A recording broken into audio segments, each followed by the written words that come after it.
mempertanggungjawabkan pekerjaan. Untuk bisa bertanggung jawab, saya kira paling tidak ada 3 unsur hal yang harus dipenuhi. Yang pertama adalah profesionalitas, integritas, dan disiplin. Saya kira salah satu hal ini berkurang atau tidak ada, maka untuk bisa bertanggung jawab secara sempurna saya kira kurang. Dan yang penting adalah bahwa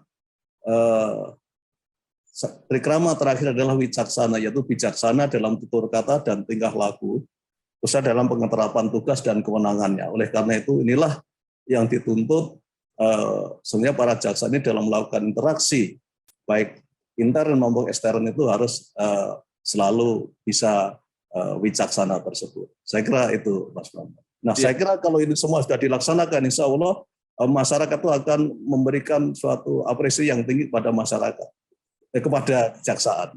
Ya.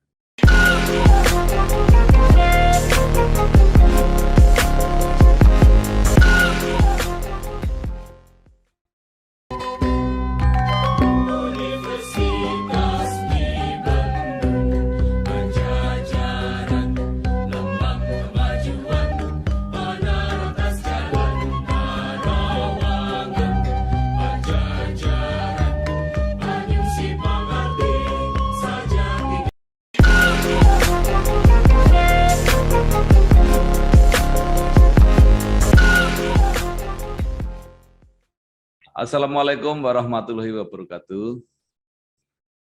Bersama saya Bambang Sadono di kanal Inspirasi untuk Bangsa. Mudah-mudahan kanal ini selalu bisa memberi inspirasi, motivasi, dan edukasi. Kami sedang mempersiapkan video wawancara untuk ikut memberi makna 65 tahun Universitas Padjadjaran. Hasil wawancara ini selain akan kami tayangkan di kanal Inspirasi untuk Bangsa, juga rencana akan kami bukukan. Saat ini saya sudah bersama dengan salah seorang alumnus program doktor Universitas Padjadjaran, yaitu Bapak Dr. Haji Amiryanto, SH, MMMH. Beliau saat ini menjabat Jaksa Agung Muda Intelijen Kejaksaan Agung Republik Indonesia. Apa kabar Pak Amir? Alhamdulillah kabar baik, Pak Bambang. Sehat ya. Pak Amir ini lahir 5 Oktober 1965 di Boyolali, Jawa Tengah. Mungkin bisa Bapak ceritakan, ya, mulai saya dulu sudah pernah wawancara, yaitu ketika sebagai lulusan Fakultas Hukum UNS, kemudian merintis karir di kejaksaan, kemudian kuliah lagi di Fakultas Hukum Universitas Padjadjaran untuk mendapatkan gelar doktor, dan saat ini menjabat sebagai Jaksa Agung Muda bidang intelijen setelah sebelumnya menjabat sebagai Jaksa Agung Muda bidang pengawasan. Silakan Pak Amir. Terima kasih Pak Bambang. Wanis, harus memulai dari mana ini? Disingkat-singkat aja. Ya, memang benar saya lahir dari Boyolali, mungkin di salah satu kampung. Saya merintis karir di kejaksaan, lulus Fakultas Hukum UNS tahun 89 dan masuk kejaksaan tahun 91, ditempatkan sebagai staf tata usaha di Kejaksaan Negeri Jakarta Pusat. Kemudian tahun 94 mengikuti pendidikan pembentukan jaksa, dan alhamdulillah lulus dengan nilai tertinggi dan ditempatkan di Kejaksaan Negeri Biak Numfor pada waktu itu. Sampai dengan 94 sampai 96, 96 pindah menjadi PJ Kasih Bidum di Manokwari sampai 98. Nah, disitulah kami ketemu senior saya, yaitu Pak Kajati, Pak Antonio Suyata. Beliau sangat banyak membimbing saya untuk bekerja dengan baik, karena memang juga beliau juga termasuk pemikir di kejaksaan. Dan akhirnya pada tahun 98 beliau jadi, jam itu saya ditarik menjadi ajudan beliau. Nah, itulah beberapa, alhamdulillah, dalam karir saya banyak bertemu dengan senior-senior saya yang memang mempunyai kualitas dan integritas yang baik, sehingga bisa memberikan contoh kepada saya. Kemudian tahun 2010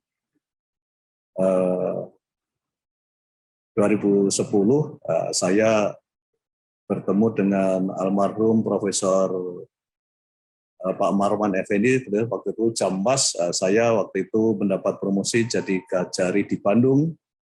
Beliau perintahkan saya untuk mengikuti program Dr. S3. Sehingga kuliah sambil kerja juga tersedia hampir DO sebenarnya Mas, tapi alhamdulillah bisa selesai. Iya. Jadi kuliah itu waktu Kajari Pak ya? Iya, mulai Kajari. Nggak tahu loh, saya lupa apa 2010 atau 2011 ya gitu. Waktu Kajari. Selesai ketika menjabat apa Pak? Selesai pada waktu saya menjabat Kepala Pusat Penerangan Hukum, Kapus Penkum, Kejaksaan Agung. Sehingga memang sebenarnya nilai cukup baik, 3,95, tetapi karena mungkin tidak bisa, waktunya terlalu panjang, tidak membuat jurnal internasional, ya lulus sangat memuaskan saja. Ya.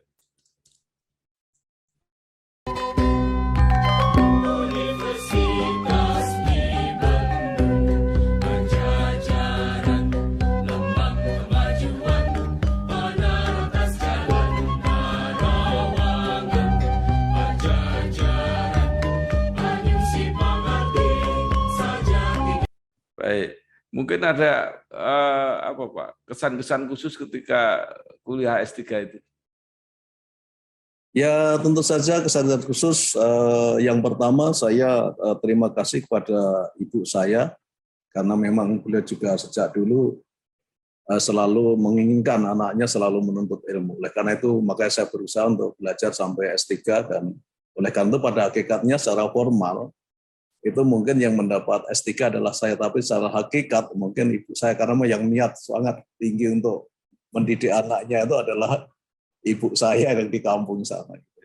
Kemudian juga tentu saja saya sangat berterima kasih sekali kepada Unpad yang telah memberikan kesempatan kepada saya, khususnya para promotor dan para penguji yang memang memberikan bimbingan yang di Unpad itu sangat bagus, Pak. Ya, jadi para guru besar ini bukan mempersulit tapi memperlancar, dan memang memberikan dorongan juga. Kadang-kadang kalau kita agak lama diingatkan kenapa lama enggak ini, sehingga kita terpacu untuk segera menyelesaikan. Nah, karena itu untuk saya dalam kesempatan ini juga saya terima kasih kepada Prof.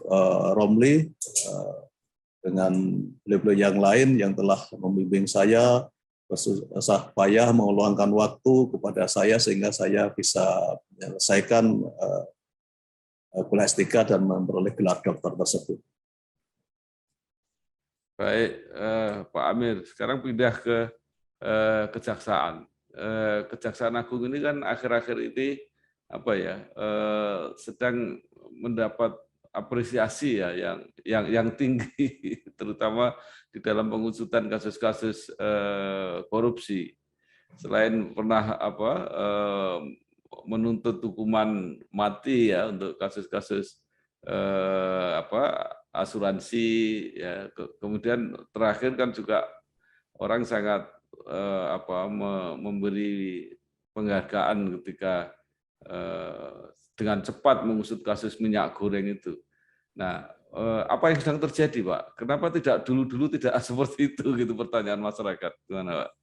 Ya, sebenarnya dalam kesempatan ini tentu saja saya menyampaikan terima kasih yang setinggi kepada masyarakat Indonesia yang sudah memberikan apresiasi yang tinggi kepada masyarakat terkait dengan kinerja kejaksaan. Memang tentu saja di bawah kepemimpinan Pak Burhanuddin ini beliau selalu menyampaikan bahwa kita harus berkinerja tinggi ya, membantu Presiden menyukseskan visi misinya.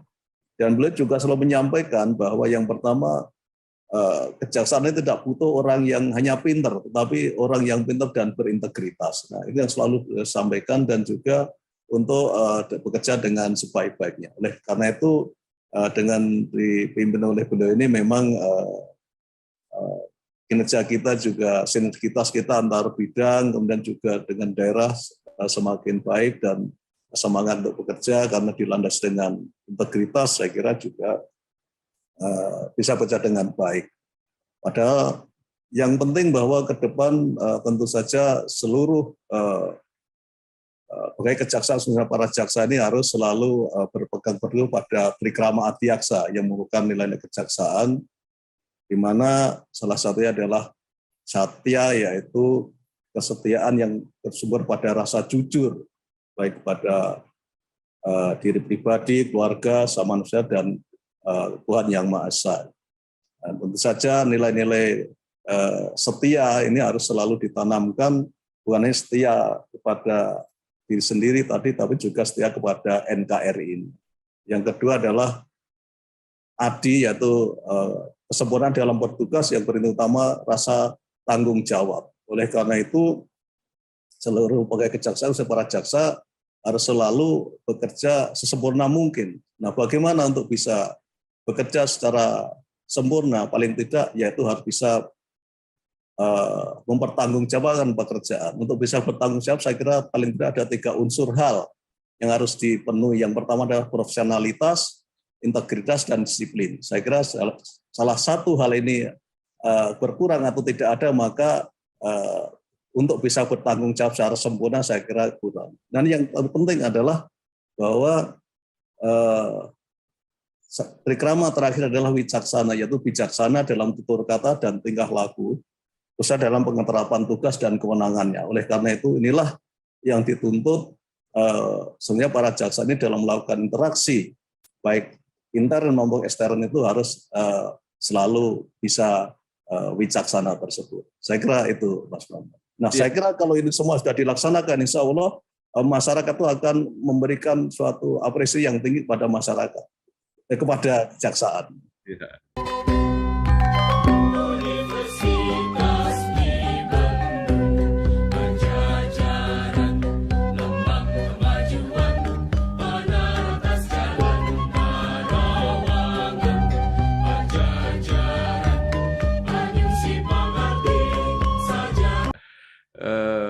Pak Amir, sebenarnya kan tidak ada perubahan ya, aturan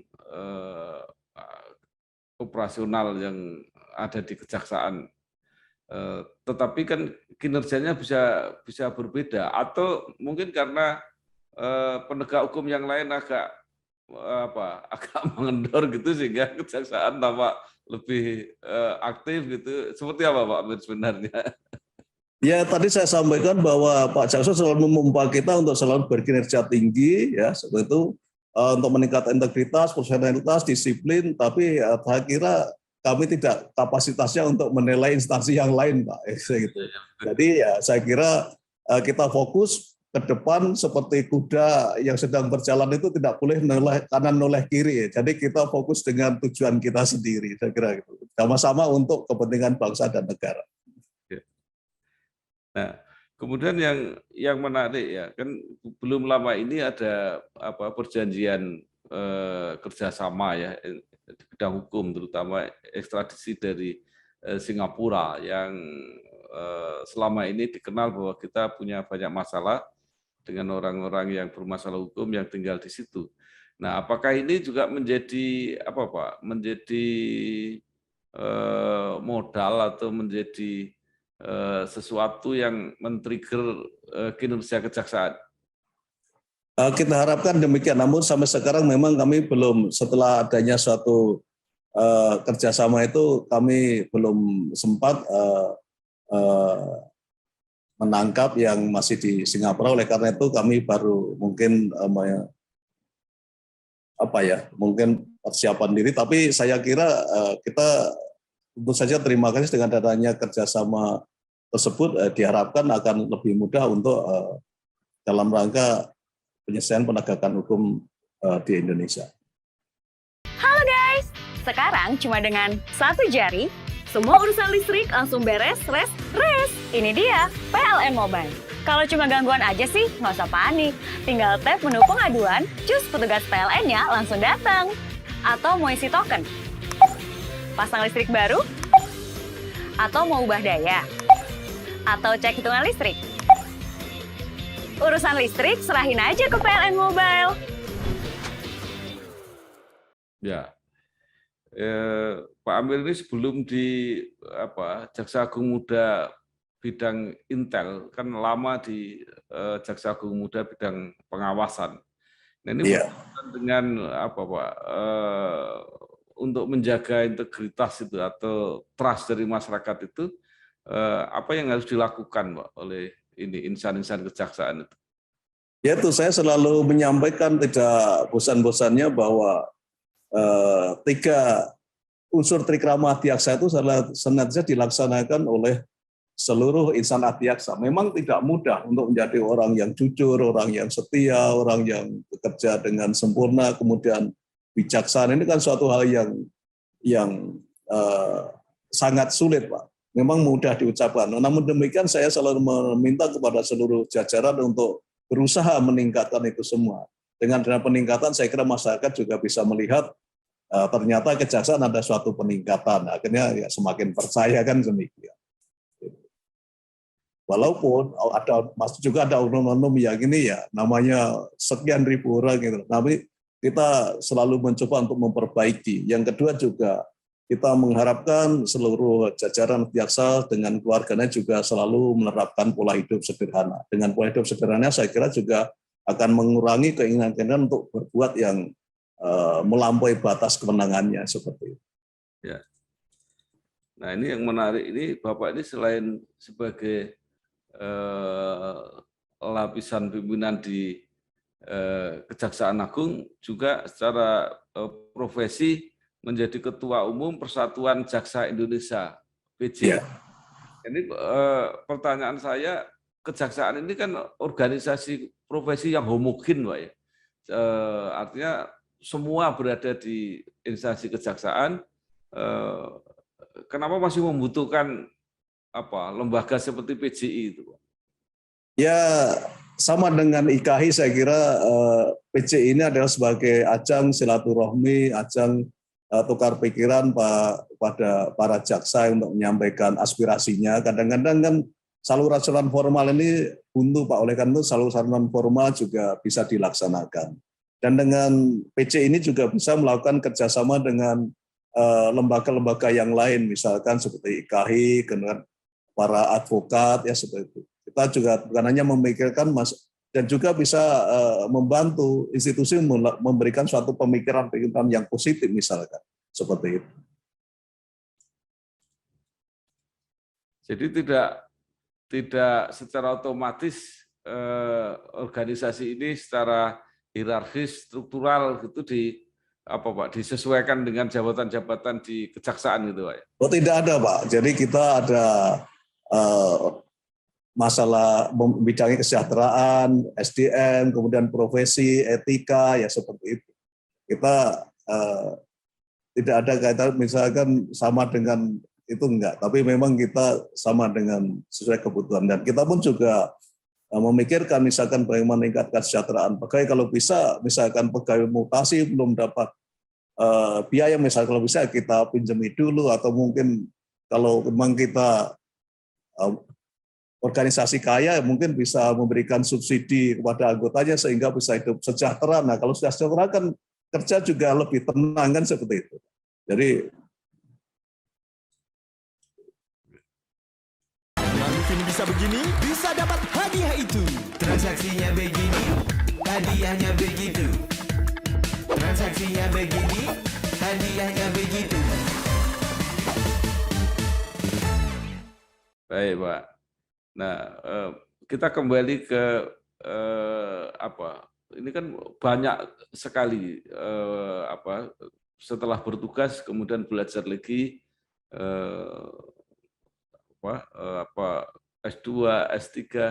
Nah, pertanyaan saya apakah bahasan misalnya ketika disertasi dan sebagainya itu berkaitan langsung dengan tugas atau sangat membantu di dalam melaksanakan tugas Bapak? oh iya Pak, jadi kami mengambil disertasi kalau mudah-mudahan nggak salah, jadi mengambil alternatif penyelesaian perkara pidana melalui musyawarah mufakat dalam sistem peradilan pidana di Indonesia. Dasarnya apa? Jadi saya selama di jaksa ini memang ada beberapa faktor. Yang pertama adalah bahwa Indonesia adalah berdasarkan Pancasila. Nah, Pancasila ini kan asasnya musyawarah mufakat, gotong royong, tolong menolong. Dan dalam hukum adat di Indonesia itu tidak mengenal adanya hukum pidana dan perdata. Sehingga apabila suatu kejadian masyarakat untuk memulihkan, maka dilakukan suatu musyawarah inilah ditempuh dulu. Ya saya kira kalau secara internasional restoratif justice lah. Ya. Tapi kenapa saya mengambil musyawarah mufakat? Ya karena dari itu yang kedua bahwa musyawarah mufakat ini adalah suatu perdamaian yang saya berharapkan perdamaian itu selalu dalam kerangka Pancasila. Artinya perdamaian itu tidak boleh bertentangan dengan nilai-nilai ketuhanan yang maha, nilai-nilai kemanusiaan yang adil dan beradab, nilai persatuan Indonesia, mungkin musyawarah dan keadilan. Jadi itulah mungkin kalau restoratif justice ya mungkin itu secara internasional tergantung negaranya, tapi di Indonesia ya saya kira itu. Yang berikutnya juga bahwa dalam pemidanaan ini kan katanya pidana itu merupakan satu ultimum remedium, artinya obat terakhir. Nah, di Indonesia ini bukan obat terakhir, tapi primum remedium kan yang terjadi. Sama dengan kanker, misalkan langsung di kemo kan banyak efeknya. Nah, saya kira juga seperti oleh karena itu, saya kira sebelum remedium, ultimum remedium ya primer remedium dulu kan seperti itu. Berikutnya juga bahwa politik pemidanaan saya kira dengan adanya lembaga pemasyarakatan itu adalah memperbaiki orang untuk menjadi baik ke masyarakat kembali. Nah, oleh karena itu ya saya kira berkaitan dengan tujuan hukum itu sendiri yaitu adanya kemanfaatan, keadilan dan kepastian hukum, saya kira musyawarah mufakat ini akan lebih memberikan khususnya masalah keadilan dan kemanfaatan ini. Dalam konteks kenegaraan saya kira dalam penegakan hukum kemanfaatan ini saya kira memberi porsi yang lebih besar daripada yang lain karena keadilan ini kan sangat semua, artinya ada beberapa kasus misalkan terpidana dijatuhi hukuman oleh hakim sudah merasa berat tetapi korban merasa masih ringan dan sebaliknya. Inilah oleh karena itu kalau terjadi suatu perdamaian karena musyawarah mufakat tersebut maka semuanya sudah menghilangkan rasa yang tidak enak di hati masing-masing kan seperti itu. Bu, pinjam mobil. Boleh, tapi nanti anterin ibu arisan dulu sama isin pulsa. Transferin buat bayar arisan, terus nanti ambilin cash juga. Pinjam mobil sekali, nantinya banyak. Makanya perbanyak transaksi, kumpulkan poin, lalu tukar dengan kupon undian di BNI Mobile Banking dan menangkan hadiahnya. Gak pakai nanti.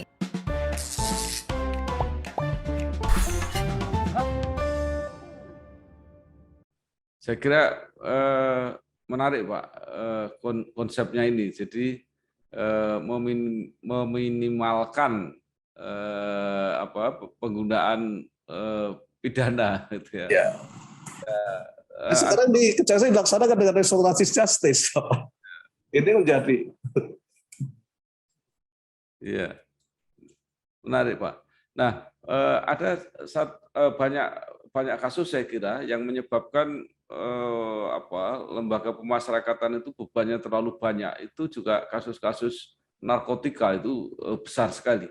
Apakah itu nggak bisa diselesaikan Pak? Terutama yang para pemakai ya. Sekarang memang ada rehabilitasi, tapi kan masih banyak yang dituntut supaya dipidana. Gimana Pak? Ya, sebenarnya pada intinya Pak bahwa semua itu kan bisa di restoratif justice tergantung politik negara kan seperti itu.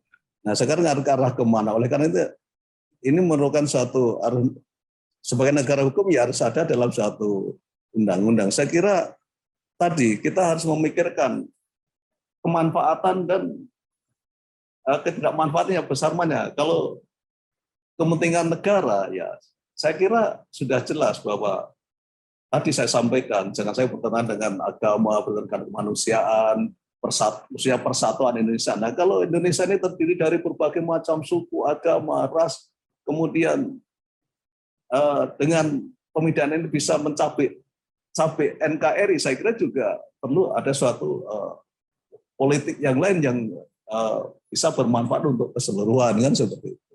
Saya kira bisa saja, tergantung niat kita mau kemana, kan itu. Saya katakan restorasi justice itu bisa digunakan untuk semua tindak pidana, tapi tinggal bagaimana formulasinya kita seperti itu. Sama misalkan di hukum Islam, orang membunuh hukum qisas, tapi karena dimaafkan bisa bebas, kan seperti itu. Nah, di Indonesia mungkin yang terkait dengan harta benda, penipuan, penggelapan misalkan, kalau misalkan sudah sepakat dikembalikan atau disesuaikan, ya saya kira bisa-bisa saja, kan seperti itu. Hanya sekarang kemauan kita mau kemana. Makanya saya sampaikan tadi, alternatif penyelesaian perkara pidana mulai musyawarah mufakat. Artinya kalau musyawarah mufakat nggak selesai, ya baru pidana, kan seperti itu. Iya. Nah, apakah masukan-masukan itu juga sudah diberikan, Pak? Ini kan ada sedang proses untuk penyelesaian KUHP, Kitab Undang-Undang Hukum Pidana ini. Mudah-mudahan para profesor yang menguji saya sudah disampaikan, tapi saya pribadi saya belum, karena saya ini kan ibarat ayam baru netas saja, jadi mungkin bicara pun juga. Iya, jadi semua akhirnya memang kembali ke hukum positifnya, Pak ya. Jadi jaksa tinggal melaksanakan.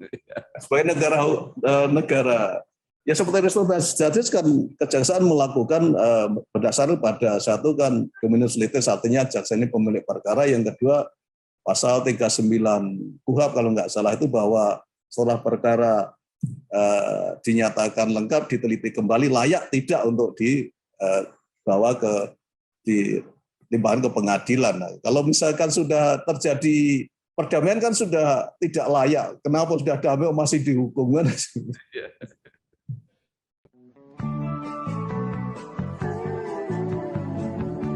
Soal KPR dan punya rumah, dari dulu cuma ada satu nama, satu bank yang megang banget. Sekarang A sampai Z-nya serba digital buat kita. Cukup satu website untuk mulai cari hunian yang oke.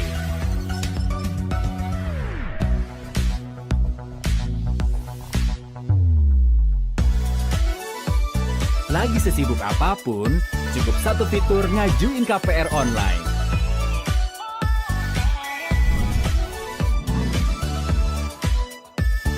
Sampai satu aplikasi biar gampang bayar biaya rutin. Kini, semua ada di jarimu. Satu nama dengan pengalaman 45 tahun memimpin segmen KPR. KPR, pasti BTN. Iya, baik Pak. Sekarang ini kan banyak sekali Pak,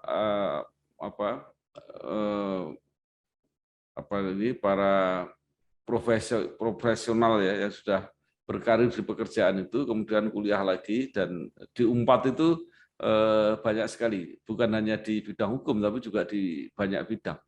Apakah itu Pak membantu untuk selain saling berkomunikasi, saling berkoordinasi gitu di dalam menjalankan tugas, artinya pendidikan ini mempermudah dan memperbanyak jaringan gitu kan?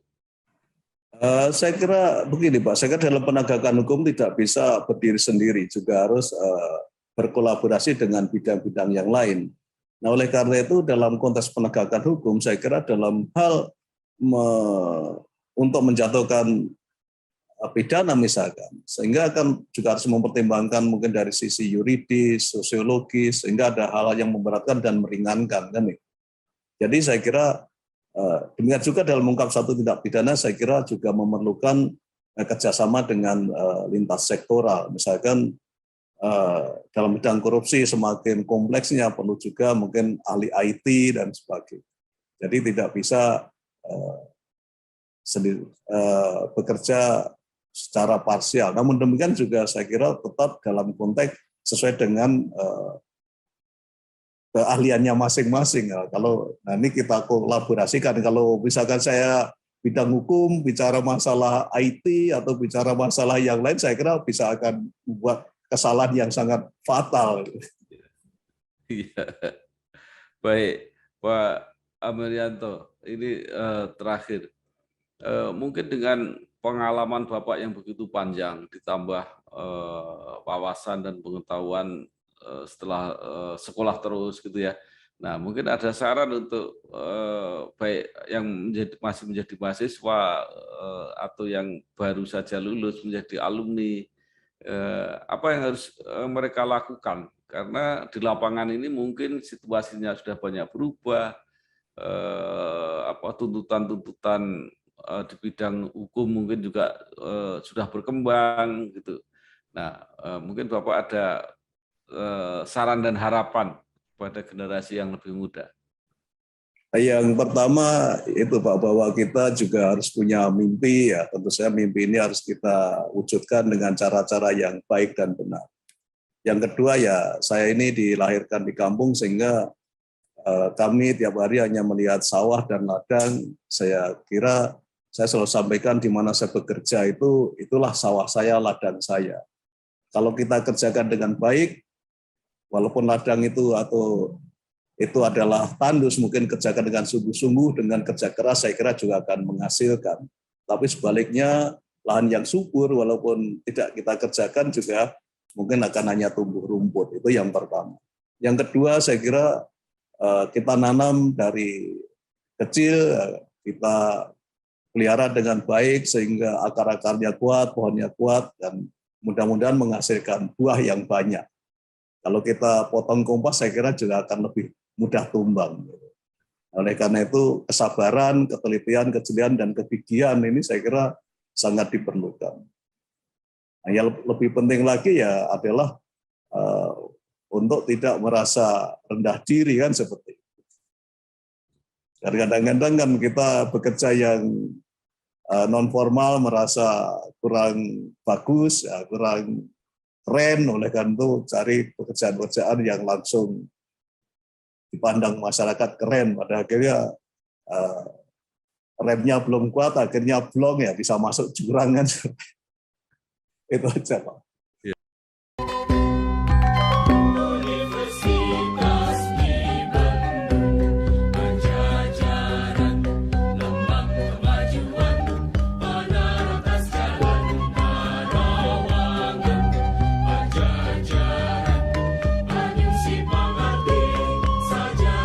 Baik, saya kira terima kasih sekali pada Bapak Dr. Haji Amerianto, SHM MH, Jaksa Agung Muda Bidang Intelijen Kejaksaan Agung Republik Indonesia. Mudah-mudahan apa yang sudah disampaikan tadi memberi inspirasi dan motivasi kepada kader-kader muda yang sedang belajar hukum untuk nanti ikut untuk mewarnai penegakan hukum yang lebih baik. Tadi apalagi sudah ada konsep-konsep yang lebih maju, restorasi justice dan sebagainya. Sekali lagi terima kasih. Terima kasih kembali Pak Bambang, sama-sama mohon maaf lahir batin dan mohon maaf segala kesalahan. Assalamualaikum warahmatullahi wabarakatuh. Terima kasih, sukses terus. Wassalamualaikum warahmatullahi wabarakatuh.